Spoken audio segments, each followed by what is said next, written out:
বরগুনার পাথরঘাটা উপজেলা স্বাস্থ্য কমপ্লেক্সে পর্যাপ্ত জনবল না থাকা ও তীব্র লোডশেডিংয়ের প্রতিবাদে মানববন্ধন অনুষ্ঠিত হয়েছে। সকালে রাজধানীর জাতীয় প্রেস ক্লাবের সামনে এ কর্মসূচিতে ঢাকায় অবস্থানরত পাথরঘাটার শতাধিক বাসিন্দা অংশ নেন। বক্তারা বলেন, উপজেলার হাসপাতালটি মাত্র 5 জন চিকিৎসক দিয়ে পরিচালিত হচ্ছে। এছাড়া 66 কিলোমিটার দূরত্বে বিদ্যুতের মূল গ্রিড থাকায় ঘন ঘন লোডশেডিং লেগেই থাকে। এ সংকট নিরসনে সরকারের সংশ্লিষ্ট মন্ত্রণালয়ের হস্তক্ষেপ কামনা করে তারা। একদম দক্ষিণাঞ্চলের হওয়ার কারণে বরাবরই অবহেলিত, বিশেষ করে বর্তমানে ডেঙ্গু আক্রান্ত আমাদের বরগুনা জেলা হটস্পট, তার ভিতরে পাথরঘাটাও অন্যতম।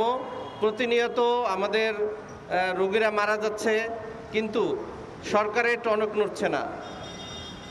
পর্যাপ্ত চিকিৎসক না থাকার কারণে বরিশাল এমনকি ঢাকায় আসার পথেই অনেকে মারা যান।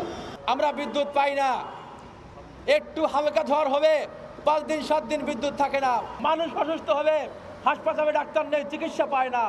এই মানবতার জীবনযাপন করে পাথরঘাটা উপজেলাবাসী।